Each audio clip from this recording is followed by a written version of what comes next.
ಪಾಪ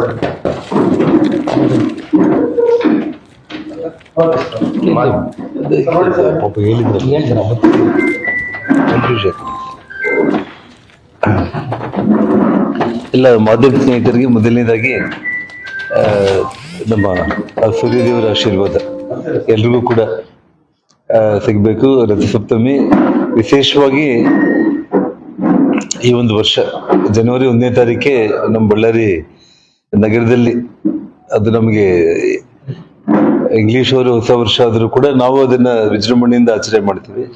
ಒಂದು ಕೆಟ್ಟ ಘಟನೆಯಿಂದನೇ ಅದು ಪ್ರಾರಂಭ ಆಗಿತ್ತು. ಇನ್ನು ಮುಂದೆ ಆದರೂ ಬಳ್ಳಾರಿ ನಗರಕ್ಕೆ, ಇಡೀ ರಾಜ್ಯಕ್ಕೆ, ದೇಶಕ್ಕೆ ಸೂರ್ಯದೇವರ ಆಶೀರ್ವಾದ ಸಿಗಲಿ ಅಂತ ಹೇಳ್ತಾ, ವಿಶೇಷವಾಗಿ ಮೊನ್ನೆ ಏನು ಸಂಜೆ ನಮ್ಮ ಲೇಔಟ್ ಅಲ್ಲಿ ಮನೆಗೆ ಬೆಂಕಿ ಹಚ್ಚಿರುವಂತ ಒಂದು ಪ್ರಕರಣದ ವಿಚಾರದಲ್ಲಿ ನಿನ್ನೆ ಪೊಲೀಸರು ಏನಂದ್ರೆ 8 ಮಂದಿನ ಅವ್ರೇನು ಬಂಧನ ಮಾಡಿ, ಅದರಲ್ಲಿ ಅಪ್ರಾಪ್ತರು ಇಷ್ಟು ಮಂದಿ ಅನ್ನೋದನ್ನೆಲ್ಲ ಕೂಡ ಹೇಳಿ ಅವರು ಇದು ಮಾಡಿದ್ದಾರೆ. ಮೊದಲನೇದಾಗಿ ನಾನು ಹೇಳ್ಬೇಕು ಅಂತಂದ್ರೆ, ಅದು 100ಕ್ಕೆ 100 ಉದ್ದೇಶಪೂರ್ವಕವಾಗಿ ಆ ಒಂದು ಬೆಂಕಿಯನ್ನ ಅವ್ರು ಹಚ್ಚೋದ್ರ ಮೂಲಕ ಒಂದು ಭಯದ ವಾತಾವರಣ ಸೃಷ್ಟಿ ಮಾಡಬೇಕು ಅನ್ನುವಂಥದ್ದು ಸ್ಪಷ್ಟವಾಗಿ ಇವತ್ತು ನಮಗೆ ಕಂಡು ಬಂದಿರುವಂಥದ್ದು. ಇದರಲ್ಲಿ ಮುಖ್ಯವಾಗಿ ನಾನೊಂದು ಮೊದಲನೇದಾಗಿ ನಿಮಗೆ ಹೇಳ್ಬೇಕು ಅಂತಂದ್ರೆ, ಮಾಧ್ಯಮಗಳಲ್ಲಿ ನಾನು ಮಾತಾಡ್ತಾ ಇರುವಂತ ಸಂದರ್ಭದಲ್ಲಿ ಪೊಲೀಸ್ ಕಂಪ್ಲೇಂಟ್ ಅನ್ನ ಇವತ್ತು ನಾವು ರಿಜ್ವಾನ್ ಅಂತ ಹೇಳ್ಬಿಟ್ಟು ನಮ್ಮ ಸೈಟ್ ಇಂಜಿನಿಯರ್ ಅವರು ಕಂಪ್ಲೇಂಟ್ ಕೊಟ್ಟಿರುವಂತದ್ದು. ಆ ಘಟನೆ ಆದಾಗ, ಯಾಕಂದ್ರೆ ಅವರು ನಮ್ಮ ಹೊಸದಾಗಿ ಬಂದಿರುವಂತ SP ಮೇಡಮ್ ಅಲ್ಲಿ ಕೆಳಗಡೆ ಇರೋ ಅಧಿಕಾರಿಗಳ ಮಾಹಿತಿಯನ್ನ ಪಡ್ಕೊಂಡ್ಬಿಟ್ಟು ಅವ್ರು ನಿನ್ನೆ ಮಾಧ್ಯಮಗಳಿಗೆ ತರಾತುರಿಯಾಗಿ ಮೇಲ್ನೋಟಕ್ಕೆ ಹೀಗೆ ಕಂಡು ಬರ್ತಾ ಇದೆ ಅಂತ ಹೇಳಿ ಅವ್ರು ಕೆಲವೊಂದು ವಿಷಯಗಳನ್ನ ಹೇಳಿದ್ರು. ಆದ್ರೆ ಒಬ್ಬ ಪ್ರಾಮಾಣಿಕ ಅಧಿಕಾರಿ ಅನ್ನುವಂತ ಒಂದು ನಂಬಿಕೆ, ವಿಶ್ವಾಸ ಅವ್ರ ಮೇಲೆ ಎಲ್ರಿಗೂ ಕೂಡ ಇದೆ. ಬಳ್ಳಾರಿಯಲ್ಲಿ ಅವ್ರು ಬಂದ್ಮೇಲೆ ಬಹಳಷ್ಟು ಒಳ್ಳೇದಾಗ್ಬೋದು ಅಂತ ಹೇಳಿ. ಆದ್ರೆ ಅವರು ಕೆಳಗಡೆ ಇರುವಂತ ಅಧಿಕಾರಿಗಳು ಏನೇ ಹೇಳಿದ್ರು ಕೂಡ ಕೆಲವೊಂದು ವಿಷಯಗಳನ್ನ ಸಂಪೂರ್ಣವಾಗಿ ಅವರು ತಿಳ್ಕೊಂಡು ಮಾತಾಡ್ಬೇಕಾಗಿತ್ತು. ನಾನು ಕೆಲವೊಂದು ಕ್ಲಾರಿಟಿ ಕೊಟ್ಟು ಆಮೇಲೆ ಆ ಬೆಂಕಿ ಹಚ್ಚಿರೋ ಪ್ರಕರಣಕ್ಕೆ ನಾನು ಬರ್ತೀನಿ.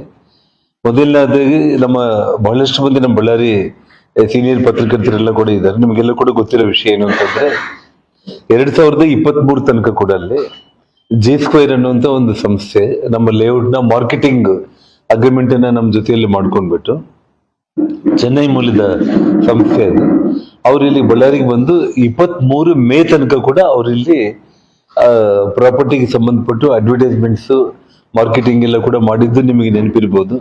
ಮತ್ತೆ ಹೆಲಿಕಾಪ್ಟರ್ಸ್ ಮೂಲಕ ಕೂಡ ಕಸ್ಟಮರ್ಸ್ ಅನ್ನ ಆ ಎಂಟೈರ್ ಲೇಔಟ್, ಯಾಕಂದ್ರೆ 200 ಎಕರೆ ಲೇಔಟ್ ನ ತೋರಿಸ್ಲಿಕ್ಕೆ ಯಾರು ಓಡಾಡಿ ಕಷ್ಟ ಆಗುತ್ತೆ ಅಂತ ಹೇಳ್ಬಿಟ್ಟು ಜಿಲ್ಲಾಧಿಕಾರಿಗಳಿಂದಾನೇ ಪರ್ಮಿಷನ್ ತಗೊಂಡು ಹೆಲಿಕಾಪ್ಟರ್ಗಳ ಮೂಲಕನೇ ಎಂಟೈರ್ ಲೇಔಟ್ ಅನ್ನ ಅವರು ತೋರಿಸಿರುವಂತ ಒಂದು ವಿಷಯ ತಾವೆಲ್ಲರೂ ಕೂಡ ಗಮನಿಸಿರ್ತೀರಿ. ಅದಕ್ಕೆಲ್ಲ ಅಫಿಷಿಯಲ್ ರೆಕಾರ್ಡ್ಸ್. ಹೆಲಿಕಾಪ್ಟರ್ ಅಂದ್ರೆ ಜಿಲ್ಲಾಧಿಕಾರಿಗಳು ಪರ್ಮಿಷನ್ ಕೊಡದೇನೆ ಅಲ್ಲಿ ಹೆಲಿಕಾಪ್ಟರ್ಗಳು ಮೂವ್ಮೆಂಟ್ ಆಗ್ಲಿಕ್ಕಿಲ್ಲ. ಬಾಂಡ ಅಂದ್ರೆ 11 ವರ್ಷಗಳಿಂದ ಲೇಔಟ್ ಅಬೆಂಡೆಂಟ್ ಆಗಿ ಪ್ರಾಪರ್ಟಿ ಇದೆ ಅನ್ನುವಂತ ಅವರು SP ಅವ್ರ ಮಾತು ಅದು ಕರೆಕ್ಟ್ ಅಲ್ಲ ಅನ್ನೋದಕ್ಕೆ. ಯಾಕಂದ್ರೆ ಅವ್ರ ಮಾಹಿತಿ ತಿಳ್ಕೊಬೇಕಾಗಿತ್ತು, ಅಥವಾ ಕೆಳಗಡೆ ಅಧಿಕಾರಿಗಳು ಅವ್ರಿಗೆ ಸರಿಯಾಗಿ ಮಾಹಿತಿ ಕೊಡಬೇಕಾಗಿತ್ತು. ಒಂದು. ಎರಡನೇದು, 4 ತಿಂಗಳ ಹಿಂದೆನೆ ಕಂಪ್ಲೇಂಟ್ ಕೊಟ್ಟಿದ್ದ FIR ಕಾಪಿ ನಾನು ನಿನ್ನೆ ತಮಗೆಲ್ಲರೂ ಕೂಡ ತೋರಿಸಿದ್ದೀನಿ. ನಾನು ಅಂದ್ರೆ ಆ ಪ್ರಾಪರ್ಟಿಗೆ ಅವ್ರ ಮಾತುಗಳಲ್ಲಿ ಹೇಳಿದ್ದೇನೆಂದ್ರೆ, 11 ವರ್ಷಗಳಿಂದ ಇದು ಸರಿಯಾಗಿ ಮೇಂಟೈನ್ ಆಗದೆ ಇರುವಂತ ಅಬೆಂಡೆಂಟ್ ಪ್ರಾಪರ್ಟಿ ಅಂತ ಹೇಳಿರೋದು ಒಂದು. ಎರಡನೇದು, ಅಬೆಂಡೆಂಟ್ ಹೌಸ್ ಅಂತ ಹೇಳಿ ಬಳಸಿರುವಂತ ಪದ ಒಂದು. ಮತ್ತೆ ಅವರು ಪ್ರೈವೇಟ್ ಸೆಕ್ಯೂರಿಟಿನಾದ್ರೂ ಕೂಡ ಅಲ್ಲಿ ಅಟ್ಲೀಸ್ಟ್ ಇಡ್ಕೋಬೇಕಾಗಿತ್ತು ಅಂತ ಹೇಳಿ 3 ಪದಗಳನ್ನ ಹೇಳಿದ್ರು.